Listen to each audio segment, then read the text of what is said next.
Hello everyone.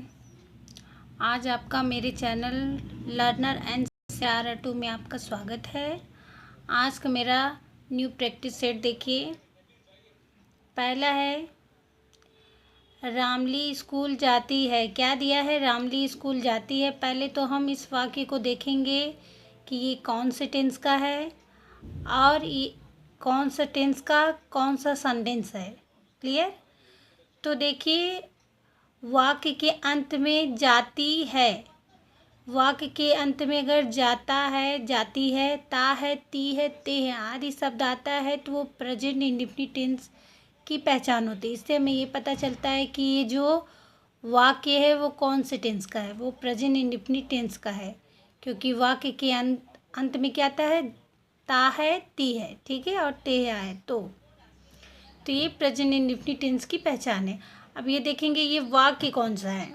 ये तो पता चल गया कि प्रेजेंट इंडेफिनिट टेंस है, लेकिन ये वाक्य कौन सा है? ये वाक्य देखिए अफर्मेटिव सेंटेंस है। कैसे अफर्मेटिव? क्योंकि इस वाक्य में ना तो नहीं शब्द कहीं भी नहीं आया है और प्रश्न भी नहीं किया गया है। जब किसी वाक्य में ना तो नकारात्मक शब्द आए और ना ही प्रश्न किया जाए या प्रश्नवाचक शब्द आए तो वह वाक्य साधारण वाक्य होता है या उसे साधारण वाक्य कहते हैं, जिसे हम अफर्मेटिव सेंटेंस भी कहते हैं। इंग्लिश में सिंपल सेंटेंस बोलते हैं, हिंदी में साधारण वाक्य कहते हैं और अफर्मेटिव सेंटेंस भी बोलते हैं। और अफर्मेटिव को हिंदी में स्वीकारात्मक वाक्य कहा जाता है। क्लियर? देखिए सेकंड वाला देखिए। अब सेकंड वाला भी देखेंगे। सोनाली टहलने जाती है। इसके वाक्य के अंत में भी ती है आ रहा है ना, ती है, तो ये भी प्रेजेंट इंडेफिनिट टेंस का ही है। अब इसका भी वाक्य देखिए अफर्मेटिव सेंटेंस है, क्योंकि इसमें भी ना तो प्रश्न किया गया है और ना ही नहीं शब्द आया है। ठीक है, तो सोनाली टहलने जाती है। तो इस सेंटेंस को बनाने के लिए इसका रूल होता है, पहले सब्जेक्ट होता है प्लस वर्ब की फर्स्ट फॉर्म में यस या ईएस प्लस ऑब्जेक्ट होता है। तो अब देखिए सोनाली टहलने जाती है, तो सोनाली गोइज, गो मतलब होता है जाना, तो इस जो ये हमारा क्या दिया है, गो, जाना है, क्या हमारी क्रिया है, वर्ब है। इस वर्ब में हमने ईएस जोड़ा है। ठीक है, तो Sonali goes to work. Clear? हम किताब पढ़ते हैं। क्या दिया? हम किताब पढ़ते हैं। तो हम हमारा सब्जेक्ट है, पढ़ना हमारा क्या होता है, वर्ब है, किताब हमारा ऑब्जेक्ट है। ठीक है, और हमने इसके पहले ही बताया है कि सब्जेक्ट प्लस वर्ब की फर्स्ट फॉर्म में यस या ईएस प्लस ऑब्जेक्ट। ठीक है, तो वी रीड्स बुक। रीड मतलब होता है पढ़ना, ये वर्ब है। ठीक है, बुक क्या हमारा ऑब्जेक्ट है और इसमें हमने यस लगाया है। अब चौथा देख लीजिए, राहुल स्कूल नहीं जाता है। अब देखिए यहाँ पर जो वाक्य है वो चेंज हो गया है। राहुल स्कूल नहीं जाता है। देखिए इस वाक्य जो जाता है ये तो प्रेजेंट में ही चल रहा है, लेकिन ये क्या है, स्कूल, राहुल स्कूल नहीं जाता। यहाँ नहीं शब्द देखिए इस वाक्य में आ गया है, तो इससे हमें पता चल रहा है कि ये निगेटिव सेंटेंस, कौन सा सेंटेंस है, निगेटिव सेंटेंस है। ठीक है, क्यों? क्योंकि वाक्य में नहीं शब्द आया है। तो निगेटिव सेंटेंस का रूल होता है सब्जेक्ट प्लस डज नॉट या डू नॉट प्लस वर्ब की फर्स्ट फॉर्म प्लस ऑब्जेक्ट। ठीक है, तो राहुल, सहायक क्रिया हमारा क्या होगा, डज, फिर उसके बाद हम लगाएंगे नॉट। ठीक है, Rahul does not read the book. ठीक है, डज नॉट क्यों लगाए? क्योंकि राहुल हमारा एक वचन है। अगर बहुवचन होता तो यहाँ डू लगाते। राहुल एक वचन है, इसलिए हमने यहाँ पर डज का प्रयोग करते हैं।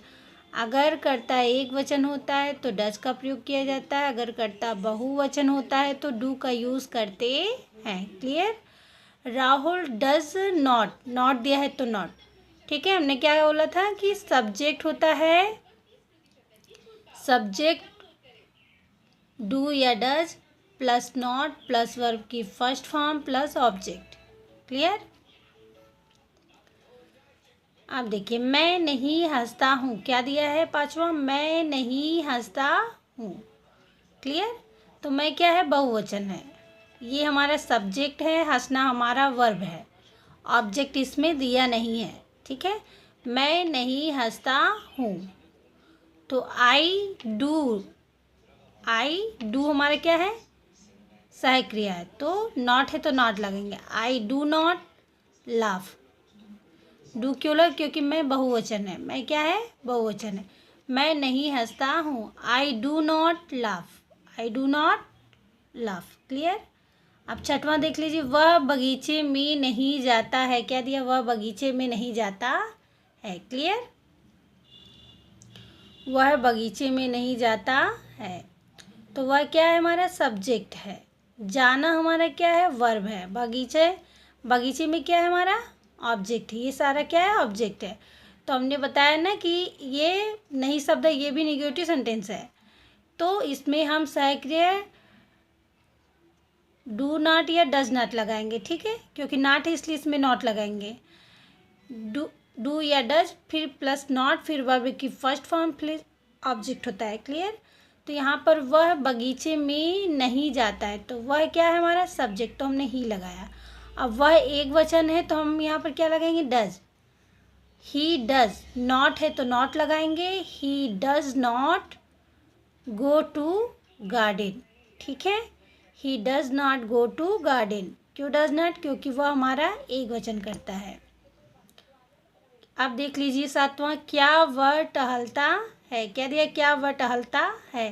क्या शब्द देखिए अब आगे आ गया, इसमें प्रश्न किया गया, क्या वह टहलता है, इसमें प्रश्न पूछा गया है कि क्या वह टहलता है। तो ये क्या हो गया यहाँ पे, क्या वो टहलता है ना, तो यहाँ पे देखिए ये क्वेश्चन मार्क रहेगा, यहाँ मैंने नहीं लगाया, आप लगा लीजिएगा। क्लियर। अब देखिए,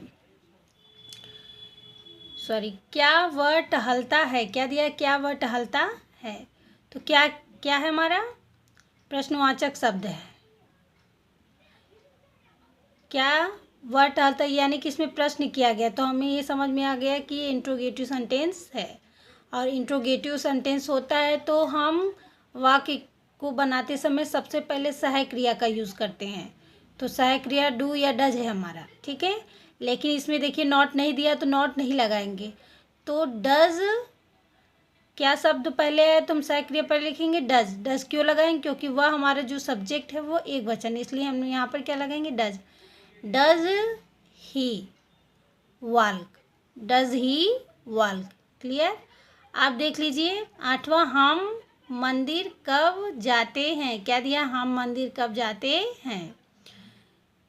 देखिए कब शब्द बीच में आया है, अब प्रश्नवाचक शब्द पहले में, इसमें पहले आया था और इसमें बीच में आया है। ठीक है, अगर प्रश्नवाचक शब्द वाक्य के बीच में आता है तो पहले प्रश्नवाचक वर्ड लिखते हैं, तो यहाँ पर हमने लिख दिया वेन। वेन मतलब होता है कब। फिर हम क्या लगाएंगे, फिर ऐसे सहायक क्रिया, सहायक क्रिया क्या लगाएंगे, डू। डू क्यों लगाए, क्योंकि हम क्या है, बहुवचन है, हम क्या है, बहुवचन है, तो वेन डू। अब हम क्या है, सब्जेक्ट है। When do we go to temple, go मतलब होता है जाना, ये हमारा वर्ब है और ये हमारा ऑब्जेक्ट है। Clear. When do we go to temple, ये इसी के अकॉर्डिंग, अगर प्रश्नवाचक शब्द पहले आता है तो हम उसको पहले लिख के फिर सहायक क्रिया लिखते हैं, फिर उसके बाद हम क्या करते हैं, फिर सब्जेक्ट लिखते हैं, फिर वर्ब की फर्स्ट फॉर्म, फिर ऑब्जेक्ट होता है। अब हमारा नौवां देख लीजिए, वह क्या वह पत्र नहीं लिखता है, क्या दिया, क्या वह पत्र नहीं लिखता है। तो क्या शब्द पहले आया है, आप देखिए बीच में, यहाँ बीच में आया था लेकिन यहाँ पहले आया, पहले आया तो हम पहले सहायक क्रिया लिखेंगे, तो सहायक क्रिया हमने लिखा है डज। क्यों डज, क्योंकि वह जो है एक वचन करता है, वह क्या हमारा सब्जेक्ट है, वह क्या है, सब्जेक्ट। सब्जेक्ट हमारा एक वचन, इसलिए हमने डज का प्रयोग किया। क्या में सहायक क्रिया सबसे पहले यूज़ करते हैं, अगर प्रश्नवाचक शब्द होता है तो सहायक क्रिया से ही हम वाक्य को बनाते हैं, पहले सहायक क्रिया को लिखते हैं। डज ही पत्र नहीं लिखता है, सॉरी देखिए यहाँ पर, क्या वह पत्र नहीं लिखता, यहाँ नहीं शब्द भी आया है, इसका मतलब है कि ये प्रश्नवाचक भी है और नकारात्मक वाक्य दोनों है। तो देखिए यहाँ पर डज ही, उसके बाद क्या हो गया नॉट, नॉट है तो नॉट लगाया मैंने। Does he not right, right मतलब होता है लिखना, राइट ए लेटर, लेटर मतलब एक पत्र, ठीक है। Does he not write a letter, clear. इससे हमें ये समझ में आ जाए, पहले तो हम सब प्रेजेंट इंडेफिनिट टेंस का है, सिर्फ इसके सेंटेंस अलग अलग हैं। वो सेंटेंस कैसे पढ़े मैंने आपको इस प्रैक्टिस सेट में आपको बता दिया है। आई होप आपको ये अच्छे से समझ में आ गया है। तो प्लीज़ मेरे चैनल को लाइक, सब्सक्राइब और शेयर करें और कमेंट करके बताएं कि आपको ये वीडियो कैसा लगा।